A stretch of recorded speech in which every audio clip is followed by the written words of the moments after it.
The capital நண்பர்களுக்கு வணக்கம். நான் உங்கள் நிரஞ்சன். வளர்ந்த பாரதம், விகசித் பாரத் அப்படின்ற ஒரு கனவை நோக்கி நம்ம ஓடிக்கிட்டு இருக்கிறோம் அப்படின்னு தொடர்ச்சியா பிரதமர் நரேந்திர மோடி தொடங்கி பாரதிய ஜனதா கட்சியினுடைய அத்தனை தலைவர்களும் சொல்லிக்கிட்டே இருக்கிறாங்க. இன்னொரு பக்கம் நம்ம என்ன பண்ணிட்டு இருக்கிறாரு, நம்மளுடைய நிஜ வாழ்க்கைக்குள்ள பூந்து அதை செய்யாதீங்க, இதை வாங்காதீங்க அப்படின்ற ஒரு பெரிய அட்வைஸ் லிஸ்ட் அப்படின்றதே கொடுத்துட்டு இருக்கிறாரு.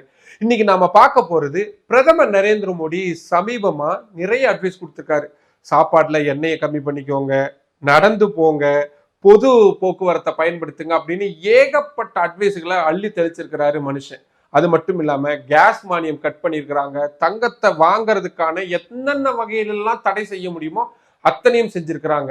இதெல்லாம் எங்க போய் முடிய போகுது, இதுக்கு பின்னாடி இருக்கக்கூடிய இந்த பொருளாதார அரசியல் என்ன, அதை பத்தி தான் இந்த வீடியோல ரொம்ப டீட்டெயில்டா பார்க்க போறோம். நிறைய பாலிடிக்ஸ் சம்பந்தமான விஷயங்கள்லாம் பார்த்துக்கிட்டே இருந்தோம். ஆனா இன்னைக்கு இந்த வீடியோ ரொம்ப ரொம்ப முக்கியம்னு நான் நினைக்கிறேன். ஏன்னா நம்ம மக்களுக்கு என்ன நடந்துகிட்டு இருக்கு நம்மளை சுத்தி அப்படின்றத நிச்சயமா தெரிஞ்சுக்க வேண்டிய உரிமை அவங்களுக்கு இருக்கு. அதனால தான் இந்த வீடியோவே உருவாக்கி இருக்கிறேன். அதுக்கு முன்னாடி நம்ம சேனல் இன்னும் நிறைய பேர் சப்ஸ்கிரைப் பண்ணாம பார்த்துக்கிட்டு இருக்கீங்க. உங்களுக்கே தெரியும், உங்களுடைய ஆதரவை நம்பி மட்டும்தான் டெல்லியில இருந்து எங்கக்கூடிய முதல் தமிழ் யூடியூப் சேனல் அதை நடத்திட்டு இருக்கு. இப்போ இந்த மாதிரியான ரொம்ப ரொம்ப முக்கியமான இன்ஃபர்மேஷன் உங்களுக்கு உடனுக்குடன் வந்து சேரணும் அப்படின்னா நம்ம சேனலை சப்ஸ்கிரைப் பண்ணிக்கோங்க. வாங்க இப்போ வீடியோக்குள்ள போகலாம். டெய்லி காலையில முழிச்சு போனை பார்க்கும் பொழுது, தம்பி உனக்கு ஒரு அதிர்ச்சி காத்துக்கிட்டு இருக்கு அப்படின்னு தக் லைஃப் படத்துல கமல்ஹாசன் சார் ஒரு டைலாக் சொல்லுவார்ல, அந்த டைலாக்கை ப்ரூவ் பண்ற மாதிரி பிரைம் மினிஸ்டர் நரேந்திர மோடி ஏதாவது ஒரு அதிர்ச்சியை நாட்டு மக்களுக்கு கொடுத்துக்கிட்டே இருக்கிறாரு. குறிப்பா ஒரு 4-5 நாளைக்கு முன்னாடி என்ன சொன்னாரு, தங்கம் வாங்குறத தயவு செய்து குறைச்சிக்கோங்க மக்களே அப்படின்னு சொல்லியிருந்தாரு. அப்புறம் வெளிநாடுகளுக்கெல்லாம் போகாதீங்க, உங்களுக்கு ஊர் சுத்தி பார்க்கணும்னு தோணுச்சுன்னா லோக்கல்லே போங்க அப்படின்னாரு. அதுக்கப்புறம் என்ன சொன்னாரு, பெட்ரோல் டீசல் எல்லாம் விலையெல்லாம் ஏற போற மாதிரி இருக்கு, அதனால கொஞ்சம் பொது போக்குவரத்துக்கு பயன்படுத்துங்க அப்படின்னு அவர் சொல்றாரு. அப்புறம் ஸ்கூல்ஸ் எல்லாம் பழைய மாதிரியே ஆன்லைன் கிளாஸுக்கு வாங்க அப்படின்றாரு. நீங்க நேர்ல ஆபீஸ் போய் கிழிச்சதெல்லாம் போதும், ஒர்க் ஃப்ரம் ஹோமே பாருங்க அப்படின்னு சொல்றாரு. தினந்தோறும் இப்படி பண்ணிட்டு இருக்காரு. இன்னைக்கு காலையில இருந்து போன் எடுத்து பாக்குறேன், நைட்டு ஒரு வேலையை பார்த்து வச்சிருக்கிறாரு. என்னது, தங்கத்தின் மீதான அந்த கஸ்டம்ஸ் டியூட்டி சுங்க வரி அப்படின்றத 15% அப்படின்றத ஏற்றி வச்சிருக்கிறாரு. இன்னொரு பக்கம் என்னென்ன மற்ற வரியெல்லாம் இருக்குதோ, செஸ் வரி அது இதுன்னு எல்லா வரியும் கண்ட மெனிக்கு யார் உட்காந்து நம்பர் போட்டு எழுதி கொடுத்தாங்கன்னு தெரியல. 7.5% இருக்குது, 5.5% இருக்கு. வெறும் கோல்டு மட்டும் சிக்கல, வெள்ளியும் வச்சு செதைச்சு விட்டுருக்குறாங்க கவர்மெண்ட். இப்படி தினந்தோறும் அதிர்ச்சி அப்படின்றது மக்களுக்கு நடந்துகிட்டே இருக்கு. ஆனா இதை வெறும் நம்ம இப்படி ஜஸ்ட் லைக் தட் ஒரு காமெடியா மட்டும் எடுத்துக்க கூடாது. ஏன்னா இந்த விஷயத்துக்கு பின்னாடி இருக்கக்கூடிய எக்கனாமிக்ஸ் அப்படின்றது ரொம்ப ரொம்ப தீவிரமானதும் பயங்கரமானதுமா இருக்கு. இந்தியா தன்னுடைய தேவையில 85% கச்சா எண்ணெயை இறக்குமதி தான் செய்யுது. அதே மாதிரி தங்கத்துடைய இறக்குமதியில நாம தான் உலகத்திலேயே 2வது இடத்துல இருக்கிறோம். இதனால நம்ம ஊர் பணம் அப்படின்றது வெளியே போகுது. இன்னும் எக்ஸாக்டா சொல்லணும்னா டாலரா அது மாறுது அப்படின்னு சொல்லலாம். இதை சமாளிக்கிறதுக்காக தான் அரசாங்கம் இந்த புது புது வேலைகள் அப்படின்றத அட்வைஸா கொடுத்துட்டு இருக்காங்க. அதாவது நாங்க தாறுமாறா விலையை ஏத்துவோம், நீங்க வாங்காம நிறுத்திக்கோங்க அப்படின்னு தான் அவங்க சொல்லக்கூடிய விஷயத்துல இருந்து புரிஞ்சுக்க வேண்டியதா இருக்கு. இது எப்படின்னா, சாப்பாடு விலை ஏறிடுச்சு அதனால நீங்க பட்னி கிடங்க அப்படின்னு சொல்ற மாதிரி தான் இருக்கு. ஒரு அத்தியாவசிய பொருட்கள் தேவைப்படும் பொழுது மக்கள் அதை வாங்கி தான் தீருவாங்க. அதை விட்டுட்டு, அதை சரி செய்யறது விட்டுட்டு, கையிருப்பை அதிகரிக்கிறது விட்டுட்டு விலையை ஏத்துறதன் மூலியமா மக்களுக்கு தானே சுமை ஏறுமே தவிர, வாங்கறது வாங்கி தான் ஆகணும். 3 வேளை சாப்பாடு அப்படின்றது சோறு சாப்பிட்டு தான் ஆகணும். விலை எவ்வளவு ஏறினாலும், தக்காளி 1 கிலோ 200 ரூபா ஆனாலும், அரிசி ஒரு மூட்டை 10,000 ரூபா ஆனாலும் மக்கள் 3 வேளை சாப்பிட்டு தான் ஆகணும், வாங்கி தான் ஆகணும். அப்போ இந்த விலையை கட்டுப்படுத்துறதை விட்டுட்டு விலையை ஏத்துனா அது மக்களுக்கு தானே பாதகமா போய் முடியும். நான் எக்கனாமிக்ஸ் படிக்கல, ஆனா எனக்கே இந்த பேசிக்கான விஷயம் புரியுது. சரி, தங்கத்து மேல நம்ம ஜிக்கு ஏன் இவ்வளவு கோபம்? ஏன்னா இந்தியாவில் வருஷத்துக்கு சுமார் 800 இருந்து 900 டன் தங்கம் அப்படின்றது இறக்குமதி அப்படின்றது ஆயிட்டு இருக்கு. இதை நம்ம அந்நிய செலாவணியில மட்டும் பார்த்தா சுமார் 50 பில்லியன் அமெரிக்கன் டாலர், இந்திய ரூபாய் மதிப்புல சொல்லணும்னா 4 லட்சம் கோடிக்கும் மேல. தங்கம் வாங்காதீங்கன்னு சொல்றதுக்கு பதிலா மக்கள் ஏன் தங்கத்துல முதலீடு பண்றாங்க அப்படின்றத இவங்க என்னைக்காவது யோசிச்சிருக்காங்களா? ஏன்னா ஷேர் மார்க்கெட் விழுகும் போதும் சரி, ரூபாய் மதிப்பு சரியும் போதும் சரி, மக்களை காப்பாற்றுறதுக்கு இருக்கக்கூடிய ஒரே சேஃப்டி நெட் தங்கம் அப்படின்றதுதான். தங்கத்துடைய பின்னணி என்னன்னா, அரசாங்கத்தால இந்த பணவீக்கத்தை கட்டுப்படுத்த முடியல. அதனால எப்படியாவது இதை மக்கள் மேல ஏத்திடணும், மக்கள் தலையில கட்டிடணும் அப்படின்றதுக்காக தான் தங்கத்தை நீங்க வாங்குறதை நிறுத்துங்க அப்படின்னு சொல்லியிருக்கிறாங்க. இன்னைக்கு பாருங்க, ஒரே நாள்ல தங்கம் வெள்ளி மாதிரியான பொருட்களுடைய கஸ்டம்ஸ் டியூட்டியை ஏற்கனவே நம்ம பார்த்த மாதிரி சரமாரியா ஏத்தி இருக்கிறாங்க.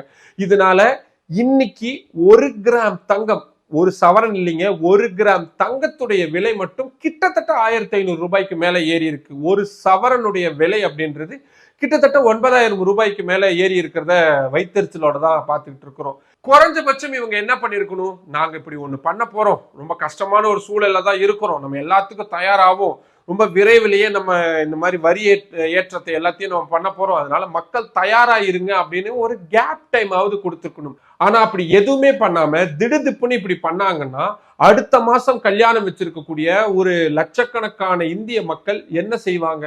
பசங்க படிப்புக்காக தங்கத்தை நம்பி இருந்த குடும்பம் இப்ப இன்னைக்கு என்ன பண்ணுவாங்க? இப்படி ஏராளமான கேள்விகள் அப்படின்றது இருந்துகிட்டே இருக்கு. இதெல்லாம் ஒரு பக்கம் இருந்தா, இன்னொரு விஷயம் நேற்று நைட்டும் நடந்திருக்கு. அதுதான் இந்த கேஸ் மானியம் ரத்து அப்படின்றது. அதாவது 10 லட்சம் ரூபாய்க்கு மேல ஆண்டு வருமானம் இருக்கக்கூடிய குடும்பங்களுக்கு இனி மானியம் கிடையாது. ஏற்கனவே இந்த மானியம் எவ்வளவு தருவாங்க? 25 ரூபா 30 ரூபா. நமக்கு நல்ல ஞாபகம் இருக்கும், மன்மோகன் சிங் ஆட்சி காலத்துல நம்ம 400 ரூபா 410 ரூபா 420 ரூபா அப்படின்னு சிலிண்டர் வாங்குவோம்.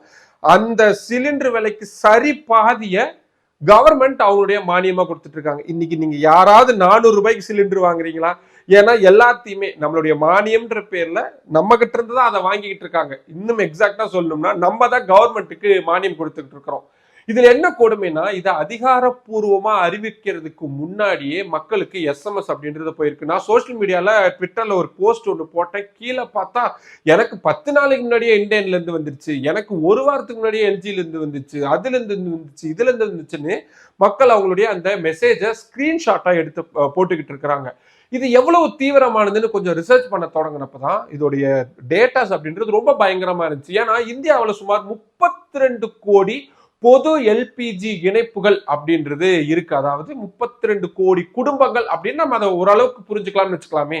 இதுல 10 லட்சம் ரூபாய் வருமானம் கொண்டவங்க மட்டும் சுமார் 1.5 இருந்து 2 கோடி குடும்பங்கள் வரைக்கும் இருக்கலாம் அப்படின்னு ஒரு உத்தேச கணக்கு அப்படின்னு சொல்லப்படுது.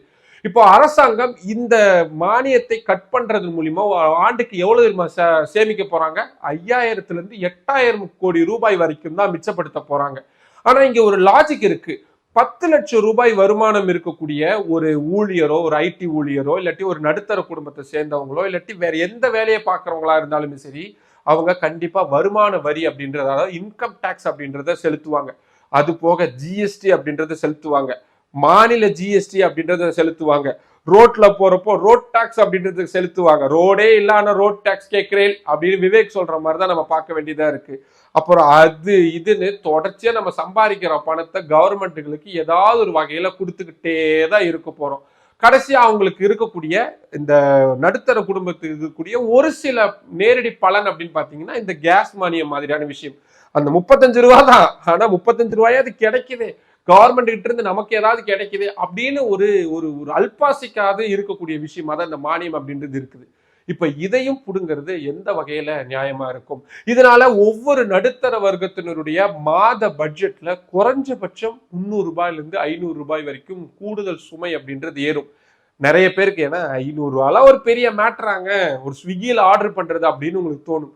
அது இல்லாதவங்ககிட்ட போய் கேட்டு பாருங்க அந்த 500 ரூபாயோட மதிப்பு. அவங்க சொல்லுவாங்க அது எவ்வளவு பெரிய விஷயம் அப்படின்னு.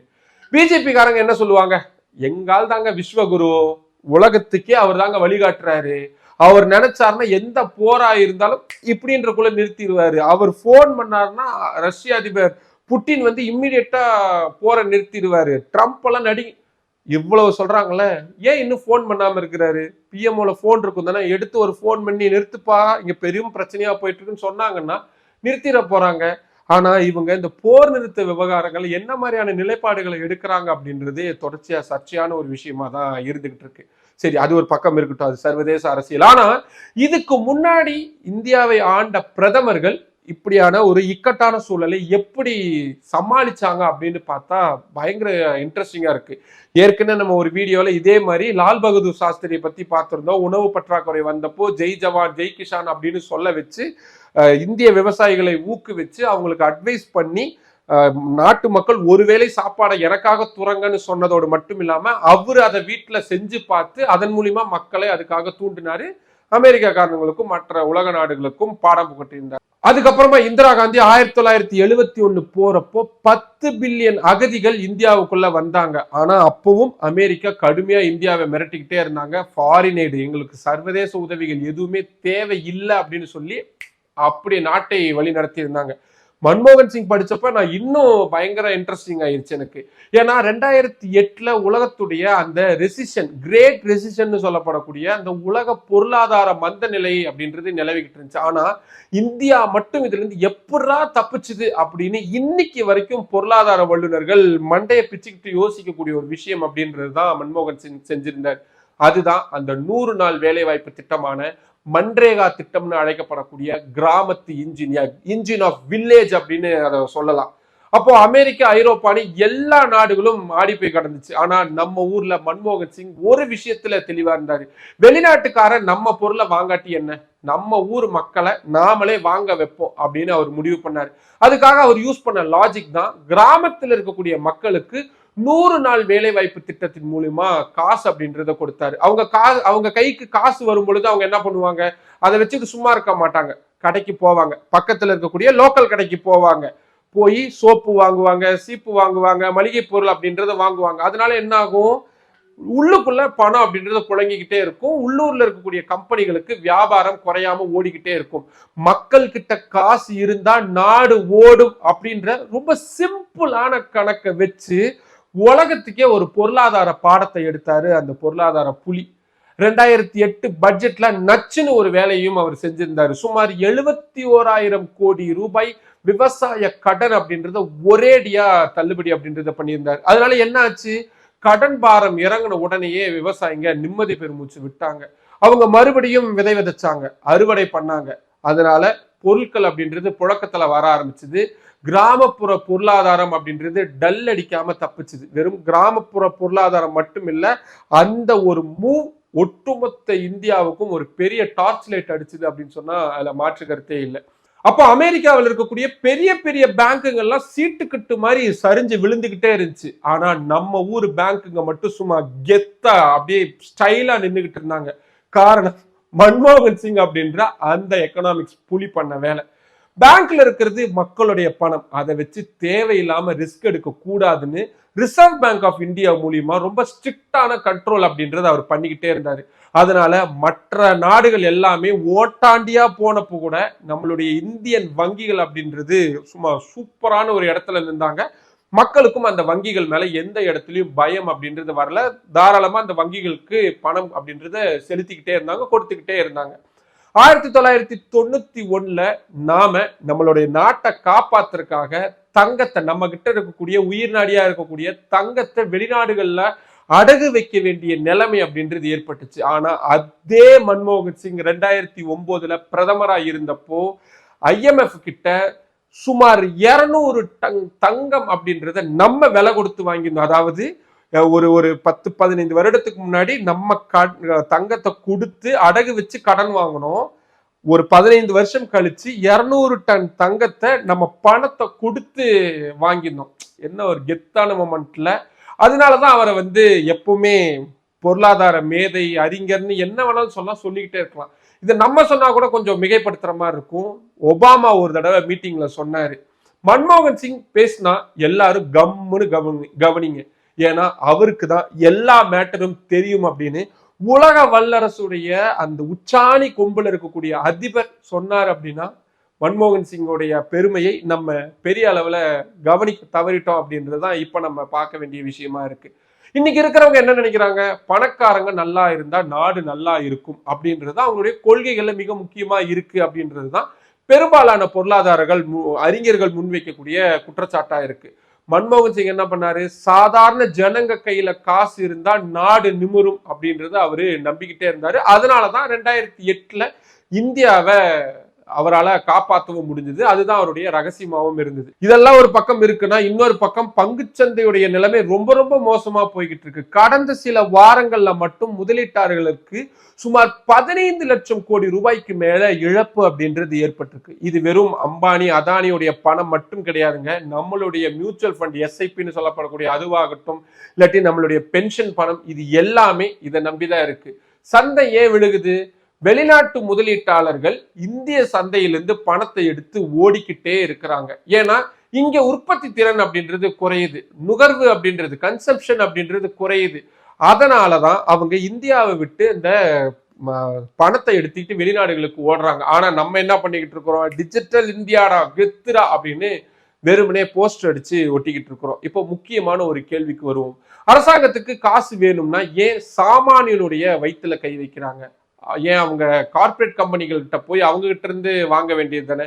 கடந்த 10 ஆண்டுகள்ல மட்டும் இந்திய வங்கிகள்ல சுமார் 14.5 லட்சம் கோடி ரூபாய் அப்படின்றது வாரா கடன்களா இருக்கு. தள்ளுபடி அல்ல, இது கணக்கிலிருந்து நீக்கப்பட்ட கடன் தொகை அப்படின்னு சொன்னா உங்களால் நம்ப முடியுதா?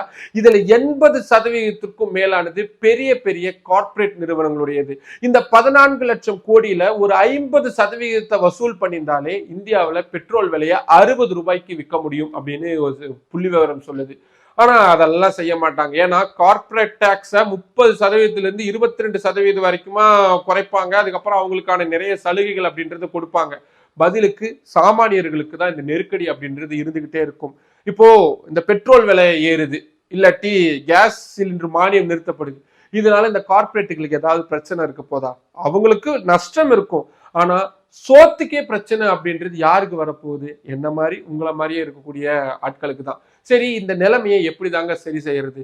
நான் ஏற்கனவே சொன்ன மாதிரி நான் பெரிய எக்கனாமிஸ்ட்லாம் கிடையாது. ஆனா இந்த வாரா கடன்களை ஓரளவுக்கு ரொம்ப ஸ்ட்ரிக்டா வசூல் பண்ணாலும் இந்தியாவில இருந்து கடன் வாங்கிட்டு ஓடி போனவங்களை திருப்பி இங்க கொண்டு வந்து அவங்க கிட்ட இருந்து வசூல் பண்ற மாதிரியான ரொம்ப அடிப்படையான ஒரு சாமானியனா நான் அதை எதிர்ப்பு. நான் ஒரு பெரிய எக்கனாமிஸ்டா இருந்து வச்சுக்கோங்களேன், நான் புள்ளி விவரங்களோட ஸ்டாட்டிஸ்டிக்ஸா வந்து பேச முடியும். ஆனா நான் அதையெல்லாம் ஒரு பக்கம் ஒதுக்கி வச்சுட்டு இந்த ஒரு சாமானியனா நான் என்ன எதிர்பார்ப்பேன் அப்படின்னா இந்த மாதிரியான விஷயங்கள் தான். ஆனா இதை எடுப்பாங்களா மத்திய மோடி அரசாங்கம் அப்படின்னா அது கேள்விக்குறியாதான் இருக்கு. உங்களுக்கு என்ன தோணுது? அவங்க எடுப்பாங்கன்னு உங்களுக்கு தோணுதா? கார்பரேட்டுகளை கசக்கி பிழிந்து அந்த சாரை பொதுமக்களுக்கு வாரி இறைப்பார்களா, இல்லாட்டி அதுக்கு அப்படியே எதிர்மாறா நடக்குமா? உங்களுக்கு எது தோணுனாலும் அது கீழே கமெண்ட் பாக்ஸ்ல தைரியமா சொல்லுங்க. மற்றும் ஒரு வீடியோவில் சந்திக்கலாம். நன்றி. நம்மளோட கேபிட்டல் சேனல்ல இன்னும் நிறைய பேர் சப்ஸ்கிரைப் பண்ணாம பார்த்துட்டு இருக்கீங்க. உங்களுக்கே தெரியும், உங்களுடைய ஆதரவை நம்பி மட்டும்தான் டெல்லியில இருந்து எங்கக்கூடிய முதல் தமிழ் யூடியூப் சேனல் அதை நடத்திட்டு இருக்கு. இப்போ இந்த மாதிரியான ரொம்ப ரொம்ப முக்கியமான இன்ஃபர்மேஷன்ஸ் உங்களுக்கு உடனுக்குடன் வந்து சேரணும் அப்படின்னா நம்ம சேனலை சப்ஸ்கிரைப் பண்ணிக்கோங்க. நம்ம வீடியோஸை நிறைய பேர் கொண்டு போய் சேருங்க, லைக் பண்ணுங்க, கமெண்ட் பண்ணுங்க. உங்களுடைய ஆதரவை அதிக அளவில் தாருங்கள். நன்றி.